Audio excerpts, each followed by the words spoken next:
ಕೇವಲ ಜನರಿಗೆ ತೋರಿಸಲಿಕ್ಕೆ ಮಾತ್ರ ಅವರು ಮೆಡಿಕಲ್ ಕಾಲೇಜಿನ ಬಗ್ಗೆ ಅವರು ಅಧಿವೇಶನದಲ್ಲಿ ಮಾತಾಡಿದ್ರು. ಅಧಿವೇಶನದಲ್ಲಿ ಅದು ಯಾರು ಹೋರಾಟ ಮಾಡ್ತಾ ಇದ್ದಾರೆ, ನಮ್ಮ ಹೆಸರು ಕಳಿಸ್ತಾ ಇದ್ದಾರೆ ಅಂತ ಮಾತಾಡಿದ್ರು. ಒಂದೇ ಒಂದು ಬಾರಿ ತಮ್ಮ ನೆಟ್ಟಿನಲ್ಲಿ ಅಥವಾ ತಮ್ಮ ಯಾವುದೇ ಲಿಖಿತವಾಗಿ ಶಾಸಕರು ಎಲ್ಲರೂ ಕೂಡ ಬಾಗಲಕೋಟೆಗೆ ಮೆಡಿಕಲ್ ಕಾಲೇಜ್ ಅನುದಾನ ಕೊಡಿ, ಹಿಂದೆನೇ ನಾವು ಮೆಡಿಕಲ್ ಕಾಲೇಜ್ ಆಗಬೇಕು ಅಂತ ಹೇಳಿ ಅದು ಹಿಂದಿನ ಸರ್ಕಾರದಲ್ಲಿ ಆಗಿತ್ತು, ಈ ಸರ್ಕಾರದಲ್ಲಿ ಅನುದಾನ ಕೊಡಿ ಅಂತ ಹೇಳಿ ಎಲ್ಲರೂ ಕೂಡ ಒತ್ತಡ ಕೇಳಿದ್ರು. ಇದು ಫಸ್ಟ್.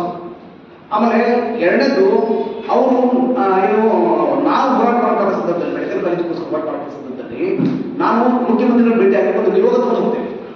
ಆ ನಿಯೋಗ ತಗೊಂಡು ಹೋಗಬೇಕಾದಾಗ ಅದೇ ಮುಖ್ಯಮಂತ್ರಿಗಳಿಗೆ ಇವರು ಒಂದು ನಿಯೋಗ ತಗೊಂಡು ಹೋಗ್ತಾರೆ. ಆ ನಿಯೋಗದಲ್ಲಿ ಯಾರ್ಯಾರು ಮುಖ್ಯಮಂತ್ರಿ ಚಂದ್ರಮಂತ್ರಿ ಹೇಳ್ತಾರೆ. ನಿಯೋಗದಲ್ಲಿ ಹೋಗಿ ಅವ್ರು ಏನ್ ಮಾಡಿದ್ರು ಮುಖ್ಯಮಂತ್ರಿ ಅಂತ ಅದನ್ನ ಅವ್ರು ಹೇಳಬೇಕು. ಅವ್ರು ಪ್ರಾಮಾಣಿಕತೆ ಇದ್ದಾರೆ. ಬಾಗಲಕೋಟೆ ವೈದ್ಯಕೀಯ ಮಹಾವಿದ್ಯಾಲಯ ಆಗದೇ ಇರಲಿಕ್ಕೆ ಕಾರಣ ಇಲ್ಲಿವರೆಗೂ ಕೂಡ ಸನ್ಮಾನ್ಯ ಚಂದ್ರಮಂತ್ರಿ 2004ರಿಂದ 2013ವರೆಗೂ ಕೂಡ ಅವರು ಶಾಸಕರಾಗಿದ್ದಾಗ ಅವ್ರು ಸರ್ಕಾರಿ ವೈದ್ಯಕೀಯ ಮಹಾವಿದ್ಯಾಲಯ ನಿರ್ಮಾಣ ಮಾಡಲಿಕ್ಕೆ ಜಾಗ ಇಲ್ಲ ಅಂತ ಪತ್ರ ನಿಮಿಷಕ್ಕೆ ದಾಖಲೆ ಕೊಡ್ತಾನ.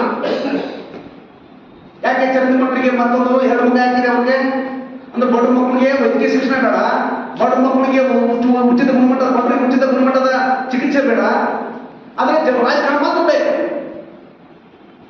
ಬಹಳ ಸ್ಪಷ್ಟಪಡಿಸ್ತಾವ್ರು ಸನ್ಮಾನ್ಯ ಚಂದ್ರಮಂತ್ರಿ, ಬಹಳ ಸ್ಪಷ್ಟಪಡಿಸ್ತಾರೆ.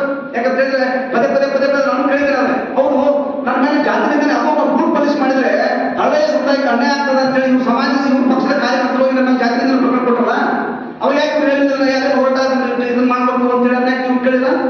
10 ಹೆಣ್ಣು ಮಕ್ಕಳ ಮೇಲೆ ಯಡಿಯೂರಪ್ಪ ಗ್ರೂಪ್ ಪಾಲಿಸಿ ಮಾಡಕ್ ಹೋಗ್ತು ಅಂತ ಹೇಳಿ ಹೆಣ್ಣು ಮಕ್ಕಳು ಹೇಳಿದ್ರೆ ಹೆಣ್ಣು ಮಕ್ಕಳ ಮೇಲೆ ಪ್ರಕರಣ ದಾಖಲೆ ಮಾಡಿದ್ರಲ್ಲ ನೀವು.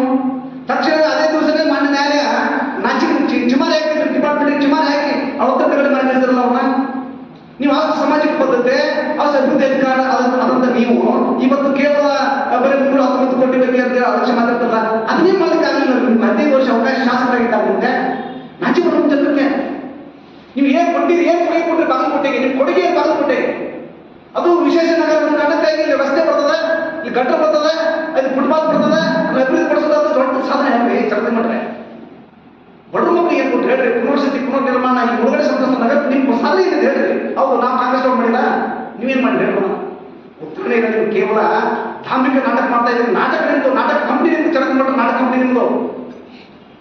ಘೋಷಣೆ ಮಾಡಿದ್ರು. ಆಮೇಲೆ ಆರೋಗ್ಯ ವಿಶ್ವವಿದ್ಯಾಲಯದ ಹಣ ಅದು ಅವ್ರು ಕೊಡಬೇಕಲ್ಲ. ಮಾಜಿ ಶಾಸಕರಿಗೆ ಕನಿಷ್ಠ ಪ್ರಜ್ಞೆ ಇರಬೇಕು. ಆರೋಗ್ಯ ವಿಶ್ವವಿದ್ಯಾಲಯ, ರಾಜೀವ್ ಗಾಂಧಿ ಆರೋಗ್ಯ ವಿಶ್ವವಿದ್ಯಾಲಯ ಸರ್ಕಾರದ ಸಂಸ್ಥೆ. ಸರ್ಕಾರದ ನಿರ್ಧಾರಕ್ಕೆ ಕಟಿಬದ್ಧವಾಗಿ ಎಲ್ಲ ಸಂಸ್ಥೆಗಳು ಕೆಲಸ ಮಾಡ್ತವೆ. ಆ ಹಣ ಏನಿದೆ ಅದು ಸರ್ಕಾರದ ಹಣ. ಸರ್ಕಾರ ಯೋಜನೆಗಳನ್ನ ಮಾಡುವಾಗ ಎಲ್ಲಿ ಹೆಚ್ಚುವರಿಯಾಗಿ ಹಣಗಳು ಇರ್ತದೆ ಆ ಹಣವನ್ನ ಬೇರೆ ಯೋಜನೆಗಳಿಗೆ ಬಳಸ್ಕೊಳ್ಳುವಂತದ್ದು ಪದ್ಧತಿ. ಇಷ್ಟು ಸಣ್ಣ ವಿಷಯ ಮಾಜಿ ಶಾಸಕರುಗಳಿಗೆ ತಿಳಿದಿಲ್ಲ ಅಂತ ಹೇಳಿದ್ರೆ ನಾನು ವಿಷಾದ ವ್ಯಕ್ತಪಡಿಸ್ತೀನಿ. ಅವ್ರಿಗೆಲ್ಲ ಗೊತ್ತಿದೆ. ಆದ್ರೂ ಕೂಡ ಈ ರೀತಿಯಾಗಿ ಹೇಳಿಕೆ ಕೊಡೋದ್ರ ಮುಖಾಂತರ ಬಾಗಲಕೋಟೆ ನಾಗರಿಕರ ದಿಕ್ಕು ತಪ್ಪಿಸ್ತಕ್ಕಂಥ ಕೆಲಸವನ್ನ ಮಾಜಿ ಶಾಸಕರಾದ ವೀರಣ್ಣ ಕರಂತಿಮಠ ಅವರು ಮಾಡ್ತಾ ಇದ್ದಾರೆ. ಇದನ್ನ ಅವರು ಕೈ ಬಿಡಬೇಕು. ಯಾಕಂತ ಹೇಳಿದ್ರೆ ಮಾಜಿ ಶಾಸಕರವರು ಜನಪ್ರತಿನಿಧಿಗಳು, ಅದು ಅವರ ಈ ರೀತಿ ಜನರನ್ನ ತಪ್ಪದಾಗಿ ತೋರಿಸುವಂತದ್ದು ಅದು ಅವರಿಗೆ ಶೋಭೆ ತರುವಂತ ವಿಚಾರ ಅಲ್ಲ ಅಂತ ಹೇಳಿ ನಾನು ಈ ಸಂದರ್ಭದಲ್ಲಿ ತಮ್ಮ ಮುಖಾಂತರವಾಗಿ ಹೇಳಲಿಕ್ಕೆ ಪ್ರಯತ್ನ ಪಡ್ತೀನಿ.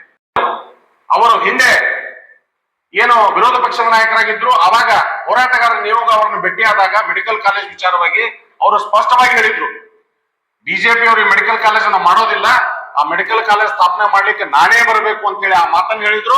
ಆ ಮಾತಿನಂತೆ ಇವತ್ತೇನಿದೆ ಅವರ ನೇತೃತ್ವದಲ್ಲಿನೇ ಇವತ್ತು ಶಿಲಾನ್ಯಾಸ ಆಗಿದೆ. ಇದ್ಯಾವುದು ಚುನಾವಣೆ ಗಿಮಿಕ್ ಅಲ್ಲ, ನಿನ್ನೆ ಮೊನ್ನೆ ಆಗಿರ್ತಕ್ಕಂಥ ಕೆಲಸ ಅಲ್ಲ.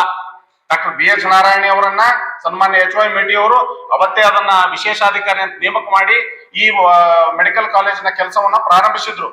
ಕಾರಣಾಂತರದಿಂದ ಅವರ ಆರೋಗ್ಯ ಸರಿ ಇಲ್ಲದೆ ಇರೋ ಕಾರಣದಿಂದ ಇವತ್ತಿದು ಅನಿವಾರ್ಯವಾಗಿ ಮೊನ್ನೆ ಶಿಲಾನ್ಯಾಸ ಆಯಿತು. ಇಲ್ಲದೆ ಇದ್ರೆ ಡಿಸೆಂಬರ್ ತಿಂಗಳಲ್ಲಿನೇ ಶಿಲಾನ್ಯಾಸ ಆಗ್ಬೇಕಾಗಿತ್ತು. ಈಗಾಗಲೇ ಏನಿದೆ, ಕಳೆದ ಡಿಸೆಂಬರ್ 25ರಲ್ಲಿ ಟೆಂಡರ್ ಪ್ರಕ್ರಿಯೆ ಕೂಡ ಪೂರ್ಣ ಆಗಿದೆ.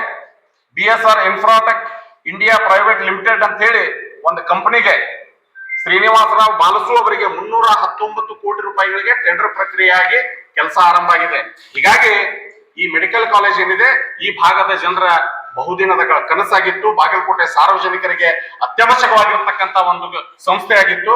ಅದನ್ನ ಸನ್ಮಾನ್ಯ HY ಮೇಟಿ ಅವರು, ಸನ್ಮಾನ್ಯ RB ತಿಮ್ಮಾಪುರ್ ಅವರು, ರಾಜ್ಯದ ಮುಖ್ಯಮಂತ್ರಿಗಳಾಗಿರ್ತಕ್ಕಂಥ ಸನ್ಮಾನ್ಯ ಸಿದ್ದರಾಮಯ್ಯನವರು ಮತ್ತು ಸನ್ಮಾನ್ಯ ಉಪಮುಖ್ಯಮಂತ್ರಿಗಳಾಗಿರ್ತಕ್ಕಂಥ ಡಿ ಕೆ ಶಿವಕುಮಾರ್ ಅವರು ರಾಜಕೀಯ ಇಚ್ಛಾಶಕ್ತಿಯನ್ನ ಪ್ರದರ್ಶಿಸಿ ಈ ಭಾಗದ ಜನರಿಗೆ ಕೊಡುಗೆ ನೀಡಿದ್ದಾರೆ. ಇದು ಯಾವುದು ಚುನಾವಣೆ ಗಿಮಿಕ್ ಅಲ್ಲ.